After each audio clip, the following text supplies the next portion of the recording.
Hey there folks, and welcome to this video, and this is the first of the kind of, well, it's going to be the first release, but the first of my pre-season prediction, mid-season reflections. So let's have a look at my pre-season predictions in the WRC for 2024, and what we're going to do is, at each point, we're going to stop. I've got it here on VLC, and we're going to look at each point of it. So it might be the full length of the video, but at some point I might stop and just talk about it a bit longer. So, without further ado, get going. Thanks for watching this video, and it's my first predictions video that I'm going to be recording for 2024. I'm writing out them for several different series, including for Formula E. I haven't watched the first round, and I actually wrote the predictions before the result came out for round 1 as well. So, without further ado, let's get away with the first one, which is WRC. Rally Monte Carlo starts this week. And because I'm writing these all in one document, it'll make it easier for me to come back to them partway through the season or at the end of the season. That is true. It's been easier for me to think about these, because I'm checking after each event. The first one is the new point system will decide the title. What I mean is, if we carried over the old system that we had up to this season, that we would see a different champion to what we see this season. So what I'm thinking is the Sunday points difference. It's close. So it's currently, on the old point system, would be 5 points in it between Neville and Evans, just after the halfway point of the season. It's currently 15. What's interesting is, in 2011 it'd be 1 point. And then 2010 it would switch around and be Evans. Different, I don't know, but that's what I believe will happen. I also think the point system support categories will also change again. Neither of those have been announced yet. It's about points changes, so we can't give any of them. For the lower series. So right now I haven't guaranteed and also, any of them. JWRC still has a double points round for the final round of its calendar. Follow on from these changes, I think WRC2 will have a different criteria for its classification in 2025 because it's been too consistent for too long now. I mean, I remember where we had WRC2 and WRC3 both being the now Rally 2 cars. We had WRC2 and WRC2 Pro. This one was green. I think it might be about to turn red. But that's because of the next prediction. So you don't have to be in WRC2 to qualify for Challengers or Masters, because I'm pretty sure I see a Rally GT entered in for it at Monte Carlo. On top of that, I think there will be a technical rules change coming in next season, either Rally 2 Plus or Rally 1 Minus, and that's the first 5. Then I'm going to pause there quickly, because I'm going to quickly talk about that, and I will say that I'm giving myself that one. And I say that because it wasn't too long after I made that prediction in which the FIA announced that both of those things were going to happen. Now, since they have rescinded it and said, well, no, Rally 1 Minus isn't going to happen. But we have also seen a Rally 1 without the hybrid competing this season, though that was something that was a rule change for this season.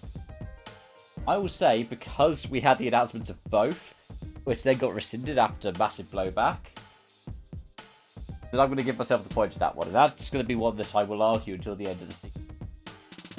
Because that's just what I did not expect to happen. I expected one or the other. A lot of consensus said one or the other. It did not say both.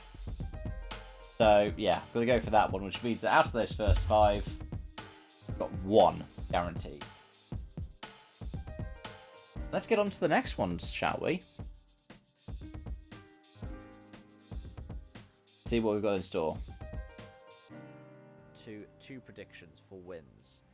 Firstly, I believe a Renault will win a WRC3 event, whether that's because it's only Renaults that show up or issues for the Ford. This one's got an asterisk. In Croatia, they were only beaten by a JWRC contestant, but JWRC is part of WRC3 again. So Clio's entered and only a couple of Fords in comparison. It was Croatia. In addition to that, the Toyota Rally 2 car might win events, but it's not going to win overall in WRC2. And it currently isn't. Going to the WRC, I think EMSA will get at least 3 podiums. And they've just done that with podium for Mo in Poland. It's going to be with Formo or Munster, I don't know, or even if it's with a third driver that comes in for a couple of one-off events. Test could potentially do that. He was competing really well in Poland. Drivers for 9, 10, and 11. I think Oid Tanak will get the most Sunday stage points. I think Elvin Evans will get the most power stage points. I think Thierry Neuville will clock the highest average finish.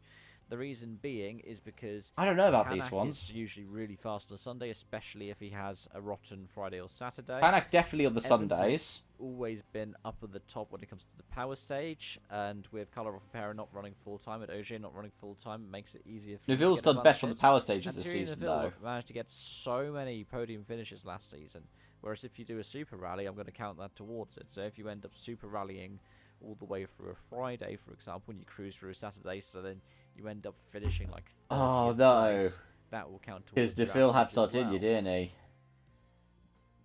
To round off the first half, I'm going to say we're going to have 6 different event winners. Now, it's quite obvious. We've had 5 now. The 3 that I've just mentioned of Tanak, Evans, and Neville. And then Evans still hasn't yet. 2 other world champions that we know are going to be making an appearance of Karloff and Pedder and Sebastian Ogier. So Elfen's the only one of those. That means, I believe, that they're going to finish first overall for the event. That haven't happened. Doesn't necessarily mean maximum points, because of course the point system. Ogier and Sardinia.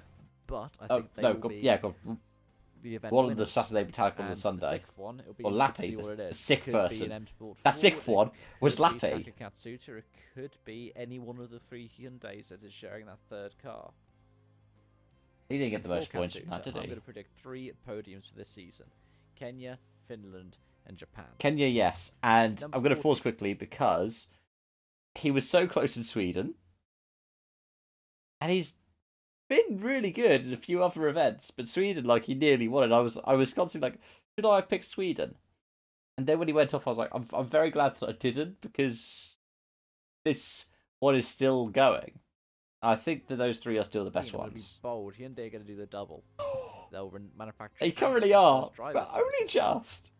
Only this just. One is especially bold. I think there are going to be 8 different event winners in WRC 2. Now the first 6 had 6 different them, winners. One of them will be a one-off entry for the category. Haven't had that yet. It could, for example, be, say, someone like Miko Marcek just decides to show up only for Rally Poland and wins, or didn't do well, did he, in the end? Latvia and wins. Tested already won in Latvia. JWRC will be at least a 5-horse race for the finale in Greece. We'll see after Finland. I believe there are 19 entrants this season for JWRC, so that is quite an easy bet. I'm pretty sure last season every JWRC entrant was eligible or who was in contention who had showed up to the finale. And going up to WRC 2 again, I think we'll have 5 different winning manufacturers. And, well... Add 3, Citroen, Skoda and Toyota. I'm not going to necessarily... No Hyundai, no Ford. Sure who it's going to be. I mean, Skoda were quite dominant that season, but at the same time, we can look at how well Hyundai's doing. No Volkswagen, I guess. RC2 win in CER, though Fulmo was not entered for WRC2, I believe. I am surprised that Teo Sinen hasn't done so well this season. Yeah, so you have the Toyota, Skoda, Hyundai, Ford, and Citroen. Of course, Will Crichton's going to cross the Skoda. VWs, though the odds for VW picking it up are unlikely. I think the only one that I've seen entered so far this season is Jordan Serdaridis. And the people who have run them in the past and run them quite well, for example, Jorg Linnemey is this is a funny bit. This is where I flip it. Oh, put it away. And Chris Ingram is in a Fabio RS Rally 2. So he's now running a Toyota, isn't he? Of a new Rally 2. Haven't yet. Another new Rally 3 manufacturer. Haven't yet. So the new Rally 2 could be, for example, a different model. So Hyundai might change, or Ford might change, or Citroen. Though, also, if a brand new manufacturer comes in, then that would make sense. But a new Rally 3 manufacturer. So I know that Ford have already released an Evo for the Fiesta Rally 3. Yep. But I hope that we'll see another manufacturer, maybe one of Toyota Hyundai. Number 20 and all the way through 24 are going to be about the calendar for 2025. Notice I haven't made any driver predictions. But here we go. I believe there'll be a rally in the UK or Ireland for the 2025 calendar. Not looking likely, Chief. North America in 2025. I believe we'll return to the Middle East in 2025. We got that with Saudi for 10 years. Australasia and Oceania for 2025. No. Which means that we will be a proper world championship. And I think at least 3 rallies will drop off the calendar, and 2 of them will go to the ERC. I'm thinking potentially Poland and or Latvia will go back to both are going back to the ERC, I believe. Though I'm also worried that we might lose another tarmac event, whether it's a CER or Croatia. I think we're losing Croatia now, and that's pretty much consensus. Losing Rally Japan, but I'm not making a firm prediction over which events are going to drop off. But I think of at least 3 are going to drop off. 2 of them go across the ERC. A handful of asterisks next to them. Portugal and none ruled out though. The FAF kind of merged together. Better than I expected. So those are my predictions. Let me know any that you have in the comment section down below. Thank you so much for watching, and I hope to see you again soon. Bye for now.